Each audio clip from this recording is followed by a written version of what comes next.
Part 4, Chapter 2. It was nearly 8 o'clock. The two young men hurried to Bakaliev's to arrive before Luzhin. "Why, who was that?" asked Razumihin as soon as they were in the street. "It was Svidrigailov, that landowner in whose house my sister was insulted when he was their governess. Through his persecuting her with his attentions, she was turned out by his wife, Marfa Petrovna. This Marfa Petrovna begged Adonia's forgiveness afterwards, and she's just died suddenly. It was of her we were talking this morning. I don't know why I'm afraid of that man. He came here at once after his wife's funeral. He is very strange, and is determined on doing something. We must guard Donia from him. That's what I wanted to tell you, do you hear?" "Guard her? What can he do to harm Avdotya Romanovna? Thank you, Rodya, for speaking to me like that. We will guard her. Where does he live?" "I don't know." "Why didn't you ask? What a pity. I'll find out, though." "Did you see him?" asked Raskolnikov after a pause. "Yes, I noticed him. I noticed him well." "You did really see him? You saw him clearly?" Raskolnikov insisted. "Yes, I remember him perfectly. I should know him in 1,000. I have a good memory for faces." They were silent again. That's all right," muttered Raskolnikov. "Do you know, I keep thinking that it may have been an hallucination." "What do you mean? I don't understand you." "Well, you all say," Raskolnikov went on, twisting his mouth into a smile, "that I am mad. I thought just now that perhaps I really am mad, and have only seen a phantom." "What do you mean?" "Why, who can tell? Perhaps I am really mad, and perhaps everything that happened all these days may be only imagination." "Ah, Rodya, you have been upset again. But what did he say? What did he come for?" Raskolnikov did not answer. Razumihin thought a minute. "Now let me tell you my story," he began. "I came to you, you were asleep. Then we had dinner, and then I went to Porfiry's. Zametov was still with him. I tried to begin, but it was no use. I couldn't speak in the right way. They don't seem to understand and can't understand, but are not a bit ashamed. I drew Porfiry to the window and began talking to him, but it was still no use. He looked away, and I looked away. At last I shook my fist in his ugly face, and told him as a cousin I'd brain him. He merely looked at me, I cursed and came away. That was all. It was very stupid. To Zametov I didn't say a word. But, you see, I thought I'd make a mess of it, but as I went downstairs a brilliant idea struck me. Why should we trouble? Of course, if you were in any danger or anything, but why need you care? You needn't care a hang for them. We shall have a laugh at them afterwards, and if I were in your place, I'd mystify them more than ever. How ashamed they'll be afterwards! Hang them! We can thrash them afterwards, but let's laugh at them now." "To be sure," answered Raskolnikov. "But what will you say tomorrow?" he thought to himself. Strange to say, till that moment it had never occurred to him to wonder what Razumihin would think when he knew. As he thought it, Raskolnikov looked at him. Razumihin's account of his visit to Porfiry had very little interest for him, so much had come and gone since then. In the corridor they came upon Luzhin. He had arrived punctually at 8, and was looking for the number, so that all three went in together without greeting or looking at one another. The young men walked in first, while Pyotr Petrovitch, for good manners, lingered a little in the passage, taking off his coat. Pulcheria Alexandrovna came forward at once to greet him in the doorway. Donia was welcoming her brother. Pyotr Petrovitch walked in, and quite amiably, though with redoubled dignity, bowed to the ladies. He looked, however, as though he were a little put out and could not yet recover himself. Pulcheria Alexandrovna, who seemed also a little embarrassed, hastened to make them all sit down at the round table where a samovar was boiling.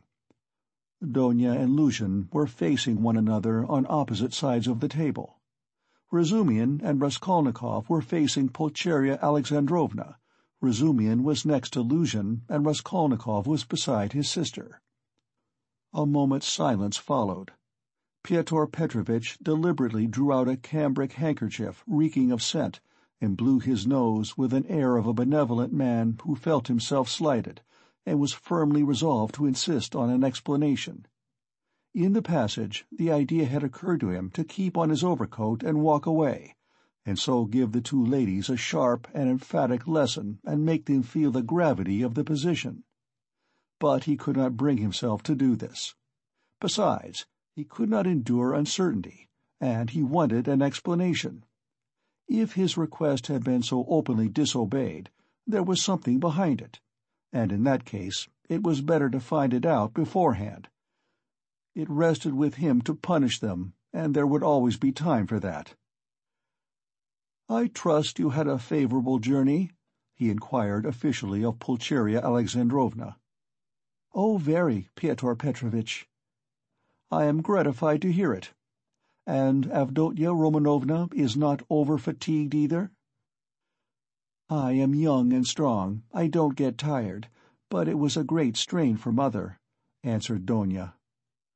"That's unavoidable. Our national railways are of terrible length. Mother Russia, as they say, is a vast country. In spite of all my desire to do so, I was unable to meet you yesterday. But I trust all passed off without inconvenience?" "Oh no, Pyotr Petrovitch, it was all terribly disheartening," Pulcheria Alexandrova hastened to declare with peculiar intonation. "And if Dmitri Prokofitch had not been sent us, I really believe by God himself, we should have been utterly lost.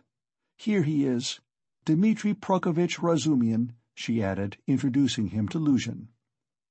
"I had the pleasure yesterday," muttered Pyotr Petrovitch with a hostile glance sidelong at Razumihin. Then he scowled and was silent. Pyotr Petrovitch belonged to that class of persons, on the surface very polite in society, who make a great point of punctiliousness, but who, directly they are crossed in anything, are completely disconcerted, and become more like sacks of flour than elegant and lively men of society. Again all was silent. Raskolnikov was obstinately mute. Avdotya Romanovna was unwilling to open the conversation too soon. Razumihin had nothing to say, so Pulcheria Alexandrovna was anxious again. "Marfa Petrovna is dead, have you heard?" she began, having recourse to her leading item of conversation. "To be sure, I heard so. I was immediately informed, and I have come to make you acquainted with the fact that Arkady Ivanovitch Svidrigailov set off in haste for Petersburg immediately after his wife's funeral. So at least I have excellent authority for believing." "To Petersburg? Here?" Donia asked in alarm, and looked at her mother. "Yes, indeed, and doubtless not without some design, having in view the rapidity of his departure, and all the circumstances preceding it." "Good heavens! Won't he leave Donia in peace even here?" cried Pulcheria Alexandrovna. "I imagine that neither you nor Avdotya Romanovna have any grounds for uneasiness, unless, of course, you are yourselves desirous of getting into communication with him. For my part, I am on my guard, and am now discovering where he is lodging."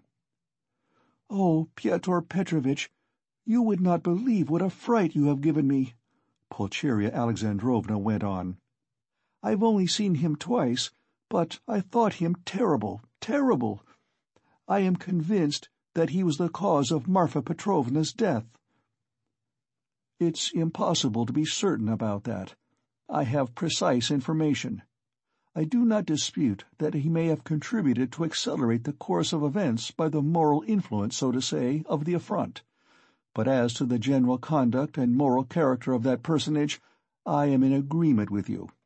I do not know whether he is well off now, and precisely what Marfa Petrovna left him. This will be known to me within a very short period. But no doubt, here in Petersburg, if he has any pecuniary resources, he will relapse at once into his old ways. He is the most depraved and abjectly vicious specimen of that class of men. I have considerable reason to believe that Marfa Petrovna, who was so unfortunate as to fall in love with him and to pay his debts 8 years ago, was of service to him in another way, solely by her exertions and sacrifices. A criminal charge, involving an element of fantastic and homicidal brutality for which he might well have been sentenced to Siberia, was hushed up. That's the sort of man he is, if you care to know." "Good heavens!" cried Pulcheria Alexandrovna. Raskolnikov listened attentively. "Are you speaking the truth when you say that you have good evidence of this?" Donia asked sternly and emphatically. "I only repeat what I was told in secret by Marfa Petrovna. I must observe that from the legal point of view the case was far from clear. There was, and I believe still is, living here a woman called Reslich, a foreigner, who lent small sums of money at interest and did other commissions, and with this woman Svidrigailov had for a long while close and mysterious relations. She had a relation, a niece I believe, living with her, a deaf and dumb girl of 15, or perhaps not more than 14. Reslich hated this girl, and grudged her every crust. She used to beat her mercilessly. One day the girl was found hanging in the garret. At the inquest the verdict was suicide. After the usual proceedings the matter ended, but later on information was given that the child had been cruelly outraged by Svidrigailov. It is true this was not clearly established. The information was given by another German woman of loose character, whose word could not be trusted. No statement was actually made to the police, thanks to Marfa Petrovna's money and exertions. It did not get beyond gossip. And yet the story is a very significant one. You heard, no doubt, Avdotya Romanovna, when you were with them, the story of the servant Philip, who died of ill treatment he received 6 years ago, before the abolition of serfdom. I heard, on the contrary, that this Philip hanged himself. Quite so. But what drove him, or rather perhaps disposed him, to suicide was the systematic persecution and severity of Mr. Svidrigailov. "I don't know that," answered Donia dryly. "I only heard a queer story that Philip was a sort of hypochondriac, a sort of domestic philosopher, the servants used to say. He read himself silly, and that he hanged himself partly on account of Mr. Svidrigailov's mockery of him and not his blows. When I was there he behaved well to the servants, and they were actually fond of him, though they certainly did blame him for Philip's death." "I perceive, Avdotya Romanovna, that you seem disposed to undertake his defense all of a sudden," Luzhin observed, twisting his lips into an ambiguous smile. "There is no doubt that he is an astute man, and insinuating where ladies are concerned, of which Marfa Petrovna, who has died so strangely, is a terrible instance. My only desire has been to be of service to you and your mother with my advice, in view of the renewed efforts which may certainly be anticipated from him. For my part, it's my firm conviction that he will end in a debtor's prison again. Marfa Petrovna had not the slightest intention of settling anything substantial on him, having regard for his children's interests, and if she left him anything, it would only be the merest sufficiency, something insignificant and ephemeral, which would not last a year for a man of his habits." "Pyotr Petrovitch, I beg you," said Donia, "say no more of Mr. Svidrigailov. It makes me miserable." "He has just been to see me," said Raskolnikov, breaking his silence for the first time. There were exclamations from all, and they all turned to him. Even Pyotr Petrovitch was roused. "An hour and a half ago he came in when I was asleep, waked me, and introduced himself," Raskolnikov continued. "He was fairly cheerful and at ease. and quite hopes that we shall become friends. He is particularly anxious, by the way, Donia, for an interview with you, at which he asked me to assist. He has a proposition to make to you, and he told me about it. He told me, too, that a week before her death Marfa Petrovna left you 3,000 roubles in her will, Donia, and that you can receive the money very shortly." "Thank God!"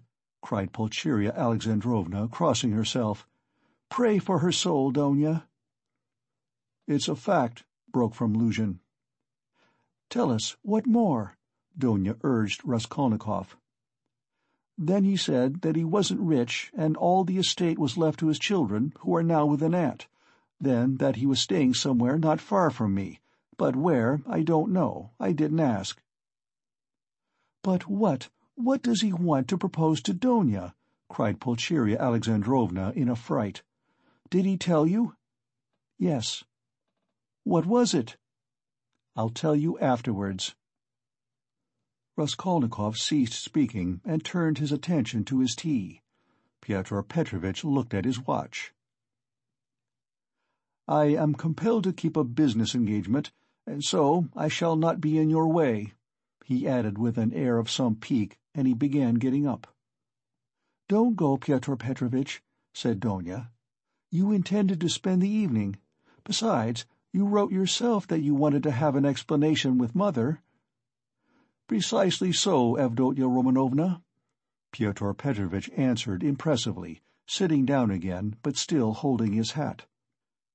"I certainly desired an explanation with you and your honoured mother upon a very important point indeed. But as your brother cannot speak openly in my presence of some proposals of Mr. Svidrigaïlov, I, too, do not desire, and am not able to speak openly, in the presence of others, of certain matters of the greatest gravity. Moreover, my most weighty and urgent request has been disregarded." Assuming an aggrieved air, Luzhin relapsed into dignified silence. "Your request that my brother should not be present at our meeting was disregarded solely at my insistence," said Donia. "You wrote that you had been insulted by my brother. I think that this must be explained at once, and you must be reconciled. And if Rodya really has insulted you, then he should and will apologize." Pyotr Petrovitch took a stronger line. "There are insults, Avdotya Romanovna, which no good will can make us forget. There is a line in everything which it is dangerous to overstep, and when it has been overstepped, there is no return." "That wasn't what I was speaking of exactly, Pyotr Petrovitch," Donia interrupted with some impatience. "Please understand that our whole future depends now on whether all this is explained and set right as soon as possible. I tell you frankly at the start that I cannot look at it in any other light, and if you have the least regard for me, all this business must be ended today, however hard that may be. I repeat that if my brother is to blame, he will ask your forgiveness." "I am surprised at your putting the question like that," said Luzhin, getting more and more irritated.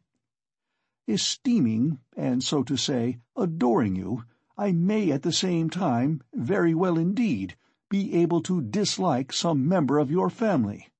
Though I lay claim to the happiness of your hand, I cannot accept duties incompatible with—" "Oh, don't be so ready to take offense, Pyotr Petrovitch," Donia interrupted with feeling. "And be the sensible and generous man I have always considered, and wish to consider you to be. I have given you a great promise. I am your betrothed. Trust me in this matter, and, believe me, I shall be capable of judging impartially. My assuming the part of judge is as much a surprise for my brother as for you. When I insisted on his coming to our interview today after your letter, I told him nothing of what I meant to do. Understand that, if you are not reconciled, I must choose between you. It must be either you or he. That is how the question rests on your side and on his. I don't want to be mistaken in my choice, and I must not be. For your sake, I must break off with my brother. For my brother's sake, I must break off with you. I can find out for certain now whether he is a brother to me, and I want to know it. And of you, whether I am dear to you, whether you esteem me, whether you are the husband for me." "Avdotya Romanovna," Luzhin declared huffily, "your words are of too much consequence to me. I will say more. They are offensive in view of the position I have the honor to occupy in relation to you. To say nothing of your strange and offensive setting me on a level with an impertinent boy, you admit the possibility of breaking your promise to me. You say you or he, showing thereby of how little consequence I am in your eyes. I cannot let this pass considering the relationship and the obligations existing between us." "What?" cried Donia, flushing. "I set your interest beside all that has hitherto been most precious in my life, what has made up the whole of my life, and here you are offended at my making too little account of you." Raskolnikov smiled sarcastically. Razumihin fidgeted, but Pyotr Petrovitch did not accept the reproof. On the contrary, at every word he became more persistent and irritable, as though he relished it. "Love for the future partner of your life, for your husband, ought to outweigh your love for your brother," he pronounced sententiously. "And, in any case, I cannot be put on the same level." Although I said so emphatically that I would not speak openly in your brother's presence, nevertheless I intend now to ask your honored mother for a necessary explanation on a point of great importance closely affecting my dignity. Your son," he turned to Pulcheria Alexandrovna, "yesterday, in the presence of Mr. Razutkin, or I think that's it.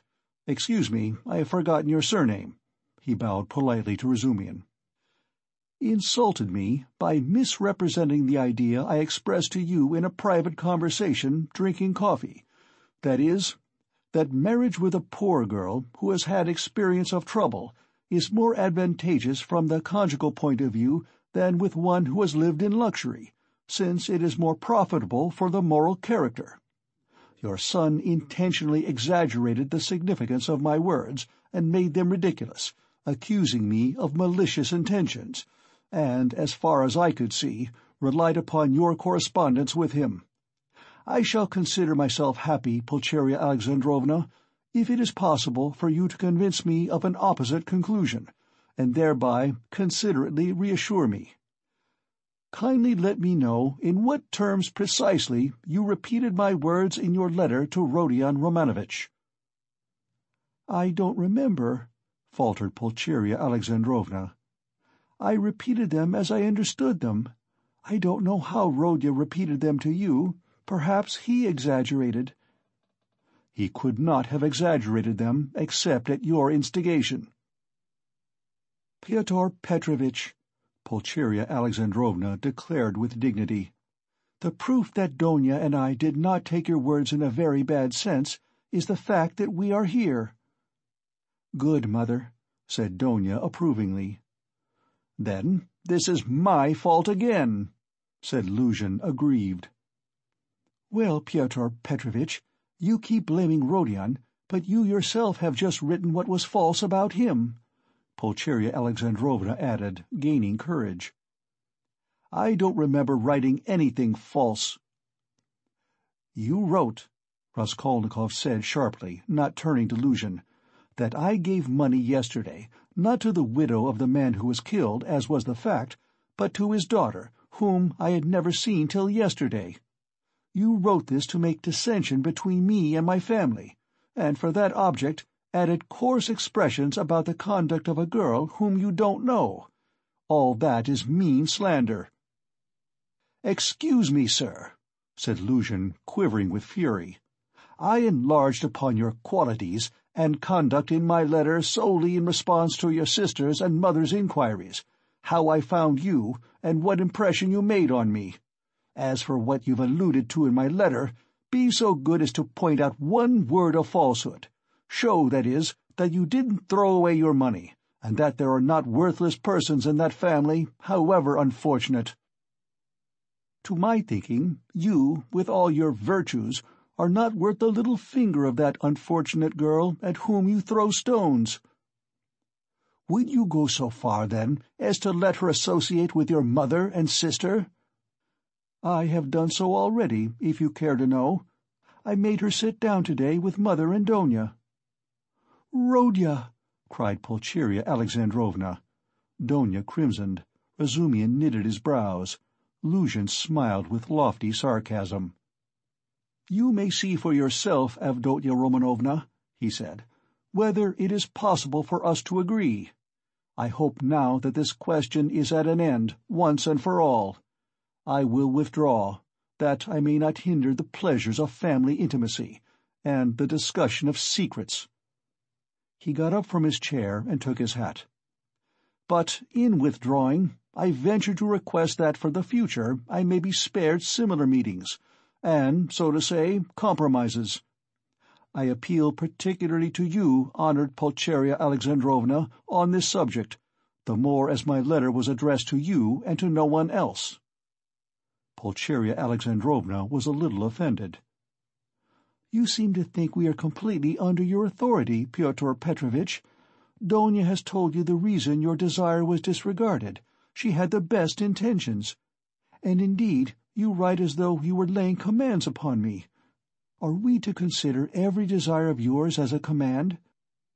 Let me tell you, on the contrary, that you ought to show particular delicacy and consideration for us now, because we have thrown up everything, and have come here relying on you, and so we are in any case, in a sense, in your hands."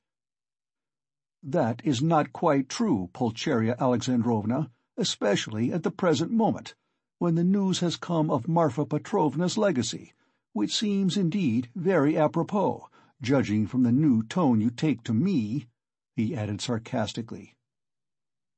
"Judging from that remark, we may certainly presume that you are reckoning on our helplessness," Donia observed irritably.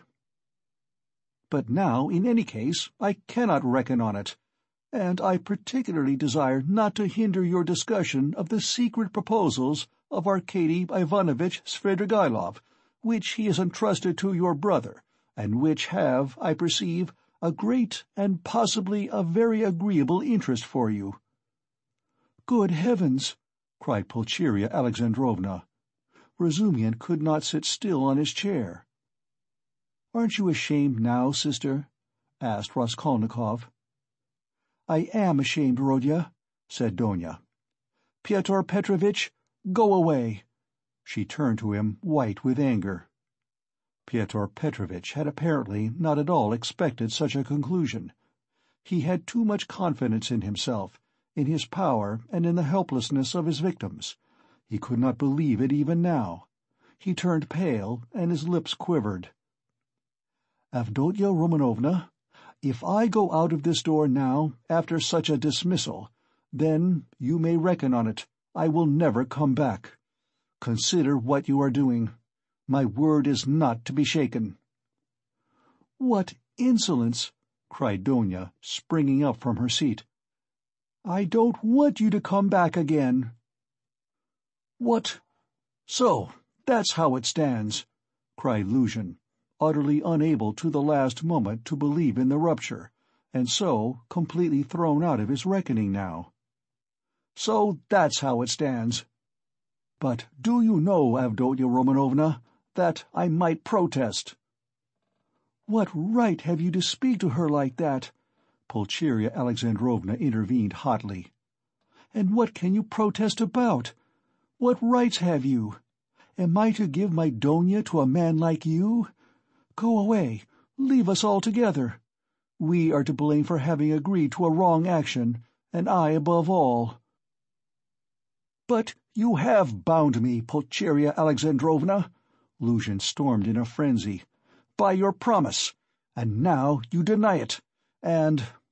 Besides, I have been led on account of that into expenses." This last complaint was so characteristic of Pyotr Petrovitch that Raskolnikov, pale with anger and with the effort of restraining it, could not help breaking into laughter. But Pulcheria Alexandrovna was furious. "Expenses? What expenses?" Are you speaking of our trunk? But the conductor brought it for nothing for you. Mercy on us, we have bound you. What are you thinking about, Pyotr Petrovitch? It was you bound us, hand and foot, not we."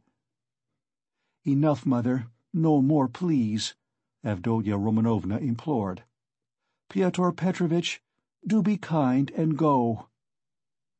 "I am going, but one last word," he said, quite unable to control himself. "Your mamma seems to have entirely forgotten that I made up my mind to take you, so to speak, after the gossip of the town had spread all over the district in regard to your reputation. Disregarding public opinion for your sake and reinstating your reputation, I certainly might very well reckon on a fitting return, and might indeed look for gratitude on your part. And my eyes have only now been opened. I see myself that I may have acted very, very recklessly in disregarding the universal verdict." "Does the fellow want his head smashed?" cried Razumihin, jumping up. "You are a mean and spiteful man," cried Donia. "Not a word, not a movement!" cried Raskolnikov, holding Razumihin back. Then, going close up to Luzhin, "Kindly leave the room," he said quietly and distinctly. "And not a word more, or—" Pyotr Petrovitch gazed at him for some seconds with a pale face that worked with anger. Then he turned, went out, and rarely has any man carried away in his heart such vindictive hatred as he felt against Raskolnikov. Him and him alone he blamed for everything. It is noteworthy that as he went downstairs he still imagined that his case was perhaps not utterly lost, and that, so far as the ladies were concerned, all might very well indeed be set right again. End of Part 4, Chapter 2.